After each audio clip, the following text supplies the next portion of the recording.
मोटी कितनी हो गई। रमा एक स्लिम ट्रिम लड़की थी। अपनी फिटनेस का ख्याल रखने के लिए वो रोज जिम जाती और डाइट का भी खूब ख्याल रखती, जिसके कारण वो काफी फिट नजर आती थी। उसकी फिटनेस का हर कोई दीवाना था। उसकी फिटनेस देखकर तो उसकी सहेलियां भी उससे जला करती थी। एक दिन शॉपिंग पर रमा की सहेली किरण, अरे यार देखना कितनी सुंदर ड्रेस है, मेरा तो बहुत मन कर रहा है इसे लेने का, लेकिन क्या फायदा, मेरा पेट इतना बाहर लटका हुआ है कि इस क्रॉप टॉप में मैं 2 बच्चों की अम्मा नजर आऊंगी। अरे तो ध्यान रखा करना अपनी फिटनेस का, दिन भर ऐसे ही एंटी शंट खाती रहेगी तो पेट तो बाहर आएगा ही। अरे तुम मुझे छोड़ और ये ड्रेस खरीद ले, तेरे ऊपर ना बहुत अच्छी लगेगी। भाई तू तो हमारी फिटनेस क्वीन है। वो तो मैं हूँ ही, और फिटनेस ना ऐसी नहीं आती, उसको टाइम देना पड़ता है, बहुत मेहनत करनी पड़ती है। वही तो बात है ना यार, ये मेहनत ही तो मुझसे नहीं होती। अपना तो एक ही सिद्धांत है, खाओ पियो मौज करो। 4 दिन की जिंदगी, उसमें भी क्या सोच सोच कर खाना। और तुझे पता है ना, दुनिया में सबसे ज्यादा खुशी अपनी पसंद का खाना खाकर ही मिलती है, और अपनी खुशी के साथ मैं कोई कॉम्प्रोमाइज नहीं करना चाहती। तो ये जो तेरी कमर से बाहर चर्बी लटक रही है ना, वो तेरी उन्हीं खुशियों का नतीजा है। मेरी माँ तो अब अपनी खुशियों पर थोड़ा लगाम लगा ले, वरना ऐसा ना हो कि तेरी वजन का कांटा 100 पार कर जाए। रमा की बात सुनकर दोनों सहेलियां खिलखिला उठती है। कुछ समय बाद रमा की शादी विष्णु के साथ हो जाती है और वो शादी करके अपने ससुराल आ जाती है। शादी के बाद देखो रमा बहू, हमारे खानदान की यही परंपरा रही है कि बहू सास की जिम्मेदारियां अपने ऊपर ले लेती है। आज तक सुबह 4 बजे उठकर कान्हा जी की सेवा मैं किया करती थी, लेकिन अब से ये तेरी जिम्मेदारी है। तुझे सुबह 4 बजे उठकर नहा धोकर पहले कान्हा जी के मंदिर में दीपक जलाना है। उसके बाद जो भी खाना बनाएगी उसका भोग सबसे पहले कान्हा जी को लगाने के बाद बाकी लोगों को खिलाना है। ठीक है माँ जी, जैसा आप कहें। ससुराल के रंग में रंगने के लिए रमा सुबह 4 बजे उठकर ही काम में लग जाती।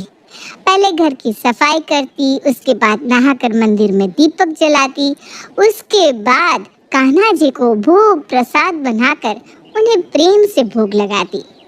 उसके बाद पूरे परिवार को चाय नाश्ता देती। इस तरह घर में उसके पास इतने काम हो गए थे कि अपने बारे में सोचने के लिए तो उसके पास फुर्सत ही नहीं बची थी। सुबह 9 बजे, अरे यार सुबह 4 बजे की उठी हुई हूँ मैं, अब तो भूख से मेरी हालत खराब हो रही है, और मम्मी जी का नियम है घर में सबको खिलाए बिना मैं खाना नहीं खा सकती। क्या करूँ, कुछ समझ में नहीं आ रहा। ऐसा तो मैं सूख के पापड़ हो जाऊंगी। ऐसा करती हूँ, नमकीन बिस्किट रखे यही खा लेती हूँ। अपनी भूख मिटाने के लिए बहू रमा नमकीन और बिस्किट खाकर अपनी भूख शांत कर लेती है। खाना बनने के बाद भी जब तक कान्हा जी को भूख नहीं लग जाती, मैं तो खाना चख भी नहीं सकती, इसलिए मुझे कुछ और ही इंतजाम करना पड़ेगा। ऐसा करती हूँ, विष्णु से मंगवाकर थोड़ी सी स्नैक्स रख लेती हूँ। जब भी मुझे भूख लगा करेगी ना, मैं वही खा लिया करूँगी। यही सही आइडिया है। अगले दिन, रमा मैं बाजार जा रहा हूँ, तुम्हें अपने लिए कुछ मंगवाना हो तो बता दो। अरे रुको रुको, मंगवाना है। देखो मुझे ना हर घंटे में कुछ ना कुछ खाने की आदत है, आपको पता ही है ना। शादी से पहले मैं अपनी डाइट के लिए कितनी कॉन्शियस थी, इसलिए मुझे हर 2 घंटे में कुछ न कुछ हल्का फुल्का खाने का मन करता रहता है। अब घर में तो इतने काम है ना कि 2 घंटे तो क्या, मुझे 6 घंटे में भी खाने का मौका नहीं मिल पाता। आप ऐसा करो, मेरे लिए रोज शाम को कुछ स्नैक्स लाकर रख दिया करो, ताकि जब भी भूख लगेगी मैं चुपचाप अपने कमरे में आकर खा लूंगी।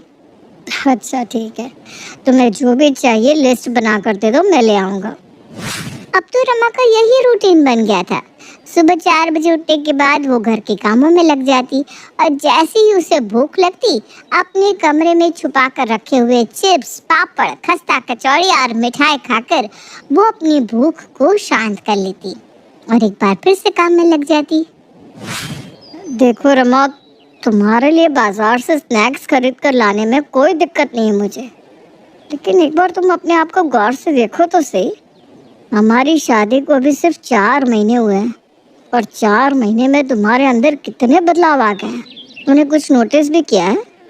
अरे कितनी फिट और स्लिम थी तुम शादी के वक्त, और अब देखो अपने आप को, क्या हाल बना लिया है। विष्णु, फिटनेस के लिए टाइम का होना बहुत जरूरी है। अरे अपने मायके में मैं पूरा दिन खाली रहती थी, टाइम ही टाइम था मेरे पास। बस एक ही काम रहता था, अपने ऊपर ध्यान देना। इसलिए खुद को इतना मेंटेन करके रखा हुआ था मैंने। और जब से शादी करके तुम्हारे घर आई हूँ ना, यहाँ पर मेरे पास हर चीज़ के लिए टाइम है। बस एक ही चीज़ के लिए नहीं है, और वो हूँ मैं। सुकून से बैठकर मैं खाना खा लेती हूँ ना, इतना ही बहुत है। फिटनेस किस चिड़िया का नाम है मैं भूल चुकी हूँ। छोड़ो ये सब, आज ऑफिस से आती हो ना, मेरे लिए चाट लेकर आना। कई दिनों से टिक्की गोलगप्पे खाने का बहुत मन कर रहा है। और सुनो, उसके साथ ना फिंगर चिप्स भी लेकर आना। अच्छा ठीक है, मैं ले आऊँगा। आप खुश? बहुत खुश। अरे इतना काम करती हूँ मैं, काम करने के लिए एनर्जी भी तो चाहिए। भूखे पेट भजन नहीं होते, मुझे ये बात अच्छी तरह समझ में आ चुकी है। इसलिए वजन की चिंता जाए भाड़ में। बेटा रमा, आज कुछ हल्का बना लेना। कई दिनों से तू लगातार कुछ ना कुछ तला भुनाई बना रही है, ऐसे तो सबकी सेहत खराब हो जाएगी। मम्मी जी, रूखा सूखा खाना खाकर ना मेरा पेट नहीं भरता। अरे बंदा दिन भर काम करेगा तो खाना तो कम से कम अपनी पसंद का खाएगा ना। अरे बेटा, किसी और के नहीं, कम से कम अपनी चिंता ही कर ले। तो अपने आप को तो देख, कितनी मोटी हो गई है। अपने साथ साथ हमारी भी शामत बुला रही है ये सब पूरी पराठे और भटूरे खिला खिला कर। ठीक है, आप लोगों को नहीं खाना ना तो मत खाइए। मैं आप लोगों के लिए दाल चावल और लौकी बना देती हूँ। किसी गलतफहमी में मत रहिएगा मम्मी जी। मैं विष्णु से अपने लिए पिज्जा मंगवा कर खाऊंगी। पेट भर के नहीं खाती हूँ तो मुझे कमजोरी महसूस होने लगती है। रात के 11 बजे। अरे रमा, ये कैसी चप्पड़ चप्पड़ की आवाज आ रही है? विष्णु लाइट ऑन करता है तो देखता है रमा कमरे में बैठी रसगुल्ले खा रही है। रमा, ये कौन सा टाइम है रसगुल्ले खाने का? मैं तो सो भी चुका था और तुम यहाँ मिठाई खा रही हो। तुम्हें अपनी सेहत का जरा सा भी ख्याल नहीं है। अरे मोटापा देखो अपना, हुआ क्या है तुम्हें? अरे जब 4 आदमियों का काम मैं अकेले करती हूँ तो खाऊंगी भी ना। सो जाओ आप, मुझे कुछ नहीं होने वाला। सुबह। बेटा रमा, शाम को बुआ जी के यहाँ चलना है, उनके पोते का जन्मदिन है, तैयार हो जाना। ठीक है मम्मी जी। शाम को रमा पार्टी में जाने के लिए तैयार हो रही होती है, लेकिन उसे तो शादी के समय तैयार किए हुए ब्लाउज में से एक भी ब्लाउज फिट नहीं आ रहा था। किसी तरह से लाई खोल कर वो एक साड़ी पहनकर बर्थडे पार्टी में पहुंच जाती है।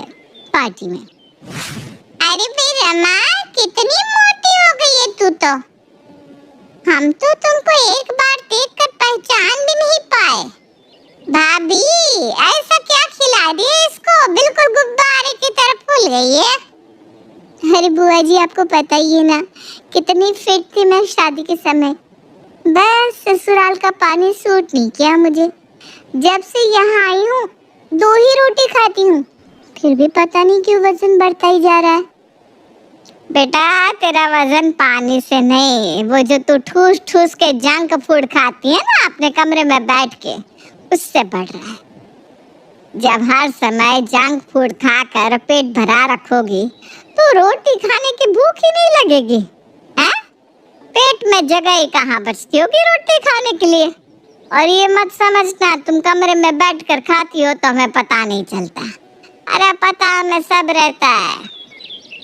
अरे बेटा, थोड़ा कंट्रोल करा करो। ये ब्लाउज देखो, ऐसा लग रहा है अभी फट जाएगा बेचारा। रमा की सास का इस तरह सबके सामने उसको जंक फूड खाने के लिए ताना मारना रमा को बिल्कुल भी अच्छा नहीं लगा था। इसलिए पार्टी से लौटकर नाराज होकर वो अपने मायके चली जाती है। अरे यार रमा, तू अपने मायके आई हुई और तूने हमें बताया भी नहीं। तो कितनी मोटी हो गई है यार। ऐसा क्या खा रही है ससुराल में? तूने तो मुझे भी पीछे छोड़ दिया। अरे बस करो ना यार। मोटी हो गई सुन सुन के मेरे कान पक गए। ऐसे कौन सी ज्यादा मोटी हो गई हूँ मैं? ठीक है तुम। हाँ 55 किलो से 75 किलो की हो गई है। और तुझे लग रहा है तू ठीक है? अरे यार तू तो सबको फिटनेस का पार्ट पढ़ाती थी, तुझे क्या हो गया? क्या बताऊं यार, ससुराल में इतना काम है ना कि काम करने के बाद मुझे बहुत भूख लगती है। फिर समझ में नहीं आता सामने रखी चीज हेल्दी है अनहेल्दी। मन करता है बस टूट पड़ो। वो सब तो ठीक है, मैं समझ रही हूँ तेरी नई नई शादी है, काम का प्रेशर ज्यादा होगा। लेकिन ये जंक फूड खाने की बजाय कुछ हेल्दी ऑप्शंस क्यों नहीं रखती अपने पास? मुझे देख, मैंने 10 किलो वजन कम कर लिया। अरे तू ही तो मेरी इंस्पिरेशन थी यार। तू खुद मोटी हो जाएगी तो कैसे चलेगा? चल मैं तुझे तेरा डाइट प्लान बना कर देती हूँ, जिसमें तू जी भर के स्नैक्स भी खा सकती है और मोटी भी नहीं होगी। सहेली किरण की बात रमा को समझ में आ जाती है और वो फिर से अपनी फिटनेस के लिए सीरियस हो जाती है, ताकि उसे कोई और ना कह सके, अरे तू कितनी मोटी हो